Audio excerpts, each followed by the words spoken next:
Let's discuss repairing the fuel injector control module on this 6-liter Ford Powerstroke diesel engine.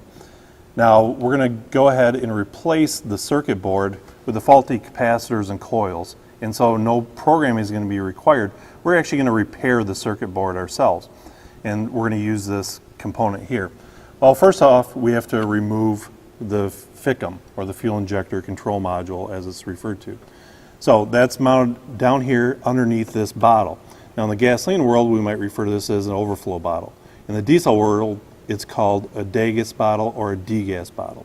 Whatever you want to call it, it's still got to get out of the way. So there's a couple hose clamps we'll pull out of the way here. There's 2 bolts securing it, and there's another hose underneath. Those are going to be removed, and it gives us great access to the FICM itself. Now there's just 4 bolts holding the FICM in place and 3 large connectors underneath it. Those connectors could be a little difficult to get at, but you'll pinch them and pull them down, and the FICM is ready to come out. Well, now that we've got the FICM out of the truck, one of the first things we're going to do is on the top side here, remove this little cover. Now I'm just going to simply remove these 2 screws using a T20 Torx driver. And once we get these screws out, we're going to look underneath the cover for a couple more screws.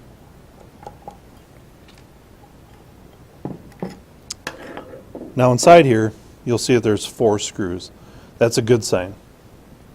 Our new FICM is designed for the 4 screw application.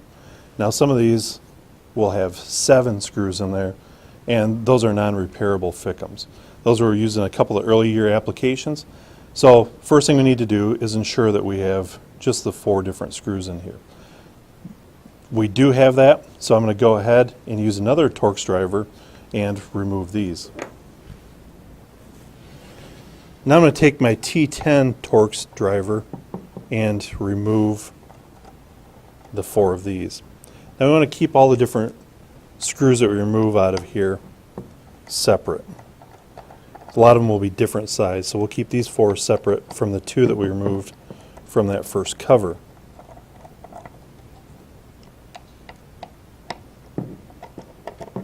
Once the 4 of these are done, now we can flip it over, and we've got several of them holding the 2 halves together. So again, I'm going to take my T20 and remove all of these. Now I've gone ahead and removed all 8 screws holding the 2 halves together, we can separate them. And you'll see as I lift the top part off, this is where those 4 screws came out of earlier. And you'll see all of our control module or chips in this half of the board. We're going to set that off to the side, and we're going to access this portion here in which we're going to replace it. And so now if you look at our new replacement unit, you see they match up quite closely. So we have to remove these plastic covers. We're going to gain access to a couple screws down holding the board to the case half, and we'll be ready to swap the units out. So again, we'll take our Torx driver and start by removing these plastic covers. Well, now that we've got the plastic covers off here, we have to go ahead and remove the screws holding the board to the shell. And so there's 7 different ones here. You'll see some of them are pretty much in the wide open. A couple of them might be covered in epoxy back here. So you might have to use a little screwdriver or something to get to them. But we can go ahead with our T20 and remove all of these screws now, and we should be able to lift the board off of the shell. Now I've gone ahead and removed all of the screws that hold it in place. We might have to pull on a little bit because some of this epoxy is still going to be held to the side of the case there. So we've now removed our old board, and we're ready to install our new one.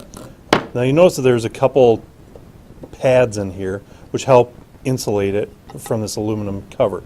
Now our new one comes with some additional pads as well, but these ones look in pretty good shape, so I'm comfortable leaving these alone. So now I'm going to carefully install our new board down onto the mounting pegs here, and slides in place, make sure it's sitting on the pads properly, and we'll take our 7 screws and carefully remount it to this half of the case. Now that we've got our board securely mounted to the half shell or the case of the FICM, we've got to go ahead and reinstall our plastic covers. So I'm going to take the screws that we removed previously and install these plastic covers. Once we get those in place, I can go ahead and reinstall my cover, and we'll install the screws on the cover to hold it in place. Now that we've got our halves put back together, I've flipped the FICM back upside down, and we've got our 4 screws we need to reinstall on the back side here. So I'm going to use my Torx driver again and gently snug up these bolts. We don't want to over tighten them. We might run the risk of cracking the circuit board, but they need to be good and tight. Once I get all 4 of them in, then it's going to be time to reinstall the cover on the back side, and we can go back out to the truck and install our repaired FICM. Now we've gone ahead and installed the FICM in the truck. Now I'm keying engine off, and we're just in the scan data here looking at a couple of our voltages. First, you'll see like the B+ voltage, or the power going into the FICM, should be pretty close to battery positive. So we're at 11.99 volts. Then the FICM internal power here should be 48 volts. And you can see we're right on the mark. We've gone ahead and repaired our FICM properly. When these things are bad, typically that voltage will be down 36, 28, something like that. And that's the amount of power going to the fuel injectors. And so low power is going to damage those injectors or cause them not to fire at all. And so now that we've gone ahead and replaced this, our voltage is back to where it should be. We're going to go ahead and clear out any codes that may have been stored by the faulty FICM, and let's see if the truck starts.